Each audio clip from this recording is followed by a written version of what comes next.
Hello friend, नमस्ते। कैसे हैं? सूबी 554 में आप लोग का बहुत बहुत स्वागत है। और आपको कहानी अच्छी लगे तो लाइक कीजिए, सब्सक्राइब कीजिए बेल आइकन के साथ, और शुरू से लास्ट तक बने रहने के लिए धन्यवाद। चलिए मैं सुनाती हूँ। इस कहानी का नाम है तुम्हारे पेट में किसका बच्चा है। और कहानी का आनंद लेने के लिए बने रहिए वीडियो पे। चलिए मैं सुनाती हूँ। ठाकुर साहब के यहाँ मैं छोटी पत्नी के बाद आई थी, लेकिन मझली मैं ही कहलाई। ठाकुर साहब के पास 20 गांव की माल गुजारी थी। महल नुमा बड़ी हवेली के बीच में दालान और आगे ठाकुर साहब की बैठक थी। हवेली के दरवाजे पर 24 घंटे लठैत होते थे। हाँ, तो बड़ी पत्नी ही ठाकुर साहब के सबसे करीब थी। जब ठाकुर साहब कहीं जाते तब वो घोड़े पर कोड़ा लिए बराबरी से चलती। उनमें दया धर्म नहीं था। पूरे गांव पर उनकी ही पकड़ थी। कहाँ से कितना पैसा आना है, किसके ऊपर कितना पैसा बकाया है, उसका पूरा हिसाब उनके पास था। ठाकुर साहब 65 साल के आसपास हो चले थे और बड़ी पत्नी 60 के करीब थी। ठाकुर साहब को बस एक ही गम था कि उनके भी कोई औलाद नहीं थी। इसी के चलते उन्होंने पहले छोटी से शादी की थी और 5 साल बाद अब मुझसे छोटी को राजकाज से कोई मतलब नहीं था। दिन भर ऐसो आराम की जिंदगी गुजारना उसकी आदत थी। वह करीब 40 के आसपास हो चली थी, लेकिन उसके आने के बाद भी ठाकुर साहब का गम कम नहीं हुआ। कहते हैं कि उम्मीद पर दुनिया टिकी है, इसलिए ठाकुर साहब ने मुझे से ब्याह रचाया था। मेरी उम्र यहीं कोई 20-22 साल के आसपास चल रही थी। मैं गरीब परिवार से थी। एक बार दानापुर गांव में जब ठाकुर साहब आए थे, तब मैंने बच्चों को इकट्ठा करके पढ़ा रही थी। ठाकुर साहब ने मेरे इस काम की तारीफ की थी और मेरी खूबसूरती के दीवाने हो गए थे।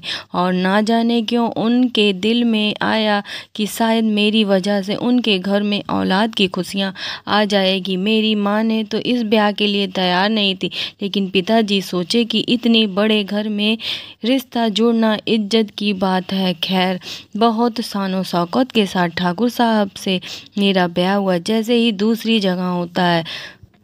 सौतन आने पर पुरानी औरतें जलने लग करती हैं, लेकिन यहाँ ऐसा कुछ नहीं था। बड़ी ने ही मेरी नज़र उतारी थी और छोटी मुझे ठाकुर साहब के कमरे में लेकर गई थी। मेरे लिए शादी ब्याह की बातें एक सपने जैसी थी, क्योंकि गरीब घर की लड़की की इज्जत से गांव में खेलने वाले तो बहुत थे, पर इज्जत देने वाले नहीं थे। इसलिए जब ठाकुर साहब के यहाँ से रिश्ते की बात आई, तब मैंने भी ना नुकुर नहीं की। अब बड़ी और छोटी के कोई औलाद नहीं थे, इसलिए आपसी ताना तानी वाली कोई बात भी नहीं थी। हाँ, तो मैं बात रही थी कि बड़ी ही ठाकुर साहब के साथ गांव-गांव जाती थी और वसूली करती थी। ऐसे ही एक बार वे एक गांव में गई। वहां सब किसानों ने अपने कर्ज का हिसाब ठाकुर साहब को भेंट कर दिया था, लेकिन सिर्फ गोलू ही ऐसा था जो खाली हाथ था। वह हाथ जोड़कर बैठ बोला, ठाकुर जी, ओले गिरने पर फसल बर्बाद हो गई है। पिछले दिनों मेरे माँ बाप भी गुजर गए। अब इस साल आप काफ़ी फर्ज माफ़ कर दीजिए, तो पहले साल पूरा चुका कर दूंगा। लेकिन बड़ी कहाँ मानने वाली थी। उन्होंने लठैतों से कहा, बांध लो इसे, इसकी सजा हवेली में तय होगी। मैं जब ठाकुर साहब के यहाँ आई, तब पहले तो किसी बात पर अपनी सलाह नहीं दी थी, लेकिन ठाकुर साहब चाहते थे कि मैं भी इस हवेली से जुड़ूं और जिम्मेदारियां उठाऊं। धीरे धीरे मैंने हवेली के चस बस गई और वैसे वक्त ज़रूरत पर सलाह देने के साथ साथ हवेली के कामकाज में हिस्सा लेने लगी। रात को चलती थी तो तभी हवेली में हलचल हुई। पता करने पर मालूम हुआ कि ठाकुर साहब आ गए हैं। बड़ी ने अपना कोड़ा हाथ में लहराया, तब मुझे एहसास हुआ कि आज भी किसी पर जुल्म ढाया जाना है। अब मैं भी झरोके से आकर बैठी हुई थी। गोलू की रस्सियों में बांधकर आंगन में डाल दिया गया था। अब बड़ी ठाकुर साहब के इशारे का इंतजार हो रहा था कि उसको कोड़े बरसाना शुरू करे। मैंने अपनी नौकरानी को इसको मारने की वजह पूछी, तब उसने बताया, मजली ठकुराइन, यहाँ तो यह सब होता ही रहता। अरे कोई बकाया पैसा नहीं देता होगा।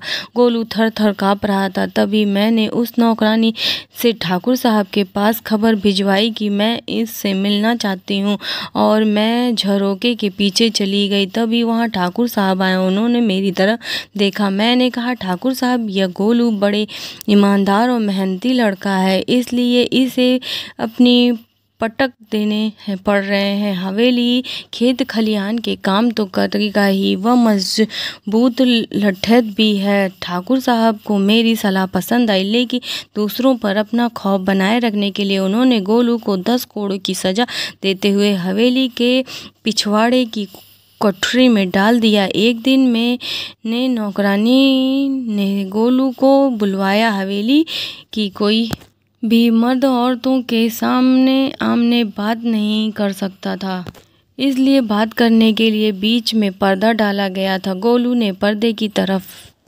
आकर सिर झुकाकर कहा, मजली ठकुराइन जी, आदेश छीन। पर्दे में से मैंने गोलू को एक निहार देखा। लंबा कद, कटा हुआ बदन, सांवले रंग पर पसीने की बूंद, एक अजीब सी कोशिश पैदा हो रही थी। उसे देखते ही मेरे तन की उमंगें और मन की उमंगें उछल मारने लगी। मैंने गोलू को रौब गांठते हुए कहा, तू तो है गोलू, अब क्या हवेली में बैठे बैठे ही खाएगा? यहाँ मुफ्त में कुछ नहीं मिलता, समझा? यह सुनकर गोलू घबरा गया और बोला, आदेश मजली ठकुराइन। मैंने कहा, इधर आ, यह तो ठाकुर जी की बैठक है, उसके ऊपर मायान पुराने मकानों के छत इन पर बनाई जाती थी। में हाथ में झरने वाला पंखा लगा है, उस की डोरी निकाल गई है, जरा उसे अच्छी तरह से बांध दे। मैं अब भी पर्दे के पीछे नौकरानी के साथ खड़ी थी। गोलू बंदर की तरह दीवार पर चढ़कर मायन तक पहुंच गया और उसने पंखे की सभी डोरियां बांध दी। इसके बाद बैठक को साफ कर अच्छी तरह से जमा दिया। दोपहर को ठाकुर साहब ने बैठक का इंतजाम देखा तो उन्हें कुछ अच्छा लगा। जब उन्होंने इस बारे में नौकरानी से पूछा तब उसने मेरा नाम बताया। ठाकुर साहब की निगाह में मेरी इमेज अच्छी बनती जा रही थी। एक दिन मैंने ठाकुर साहब से कहा, इस गोलू को हवेली के लिहाज के लिए रख देते हैं और कहीं जाते समय मैं अपने ही हिफाजत के लिए नौकरानी के लिए इस भी रख लिया करूंगी। ठाकुर साहब ने मेरी बात मान ली और मेरी हिफाजत की जिम्मेदारी गोलू के ऊपर सौंप दी। हवेली में कुछ भी दूर पर खेत था। खेत में मकान था जिससे हवेली का कोई आदमी वहां जाए तो उसे कोई परेशानी ना हो। एक दिन मैंने नौकरानी को बैलगाड़ी लगाने के लिए कहा। बैलगाड़ी के चारों डंडों पर चादर बांध दी गई थी, जिससे कि किसी मर्द की निगाह हवेली के औरतों पर नहीं पड़े। चूंकि बड़ी अब 60 के पार हो चुकी थी, इसलिए अब बंदिशें उन पर भी तो नहीं थी, छोटी पर कम, और मेरे ऊपर सबसे ज्यादा थी। खैर, हवेली के दरवाजे से बैलगाड़ी तक दोनों तरफ पर्दे लगा दिए गए थे और मैं उन पर्दों के बीच में ही होकर बैलगाड़ी में बैठ गया। गोलू बैलगाड़ी पर लाठी रख कर हाँकने लगा। खेत पर जाकर मैंने गोलू को मेड़ बांधने और पानी की ढाल ठीक करने के लिए थोड़ी देर में काली घटनाएं उमड़ खड़ी कर बरसने लगी। गोलू अभी भी खेत में काम कर रहा था। नौकरानी को मैंने ऊपर के कमरे में भेज दिया और कहा, जब चलेंगे तब बुला लूंगी, और बाहर से कुंडी लगा दी। बरसात तेजी से हो गई और गोलू छपरे में खड़ा होकर पानी से बच रहा था। मैंने गोलू को अंदर आने के लिए कहा, तभी जोर से बिजली कड़की और ऐसा लगा कि वह मकान पर ही गिर रहा है। मैंने डरते हुए गोलू को जोर से जकड़ लिया। उस समय मैं गोलू के लिए औरत और गोलू मेरे लिए मर्द था। थोड़ी देर में बरसात थम गई। मेरा मन सुख से भर गया था। गोलू मुझसे आंखें नहीं मिला पा रहा था।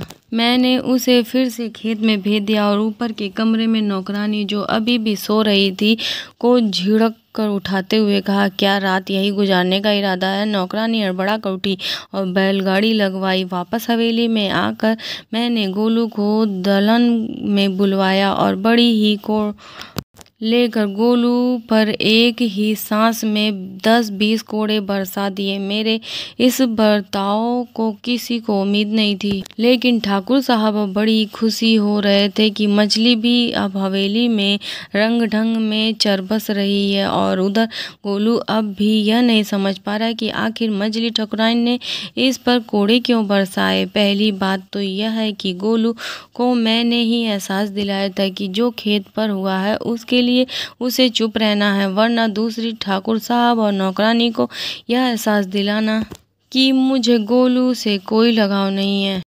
तीसरी यह कि अगर हवेली में मेरे से वारिस आता है तो उसके हक के लिए मैं कोड़े भी बरसा सकती हूँ। इसके बाद मैंने ठाकुर साहब को रात मेरे कमरे में गुजारने की गुजारिश इतनी आदरों के साथ की कि वे मना नहीं कर सके। मैं खुद समझ पा नहीं रही थी कि यह औरतों वाला तिरिया चरित्र मुझ में कहाँ आ गई, जिसके बल पर मैं अपने इरादे पूरी कर रही थी। अगले दिन मैं पहले की तरह सामान्य थी। अगले दिन मैंने भी नौकरानी ने गोलू को बुलाकर हवेली की साफ सफाई की और उसे समझाकर वापस कर दिया।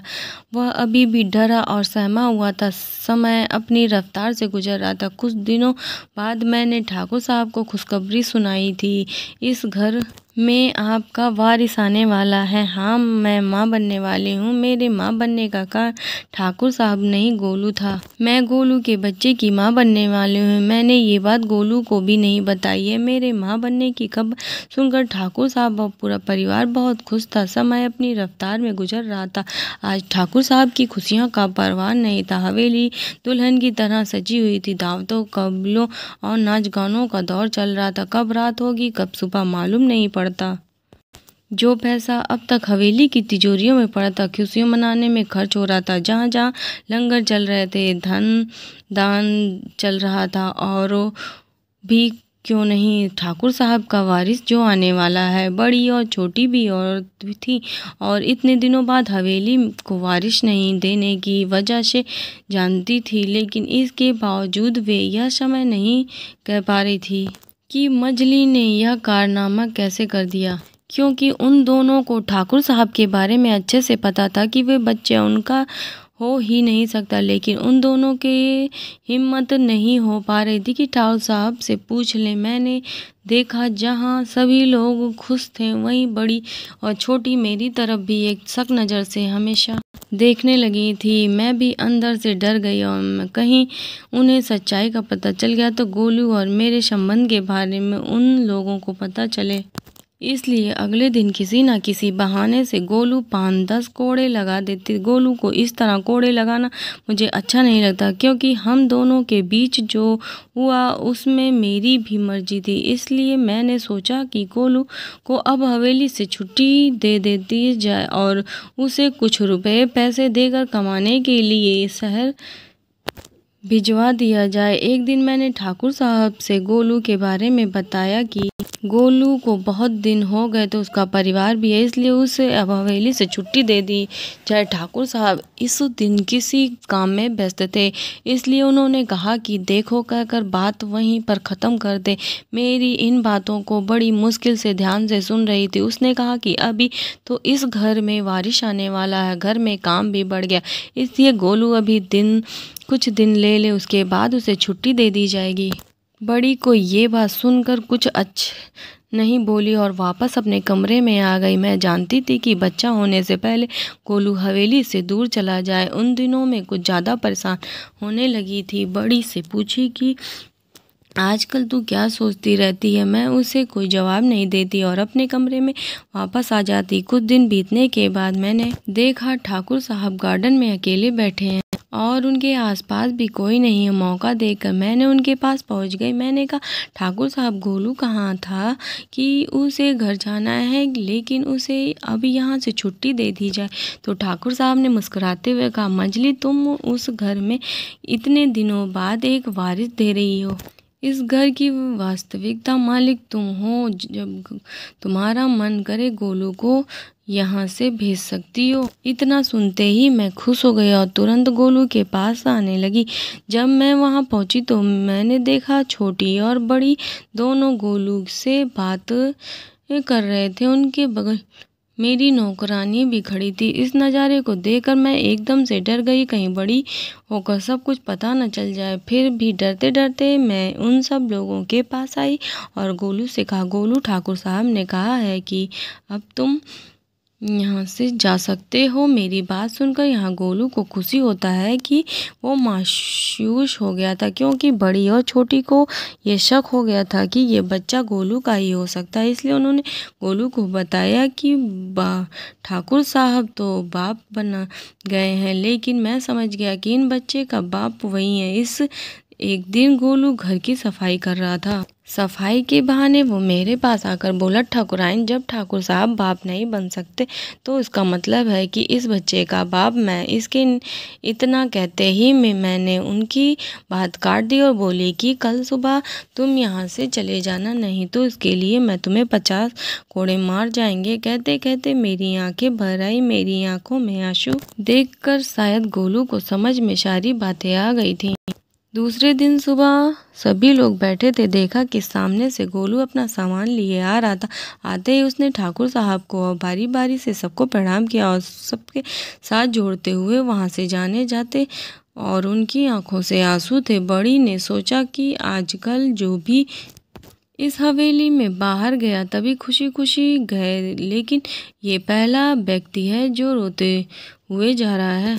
गोलू को जाए हुए देखकर मेरी आंखों में आंसू आ गए थे। बड़ी मुझे और गोलू को बराबर देख रही थी। अब तक उसकी समझ में सब कुछ आ गया था। उसने गोलू को रोकते हुए कहा, गोलू, जब तक इस घर में वारिस ना आ जाए तब तक तुम यहीं कहीं रह सकते हो। बड़ी की बात सुनकर मैं चकित रह गई। बड़ी भी इस तरह से वारिस को देखना चाहती थी, इसलिए सब कुछ जान कर वह चाहती थी कि गोलू एक बार अपने बच्चे को देख सके, उसके बाद यहाँ से चला जाए। कुछ दिन के लिए हवेली के वारिस का आगमन हुआ।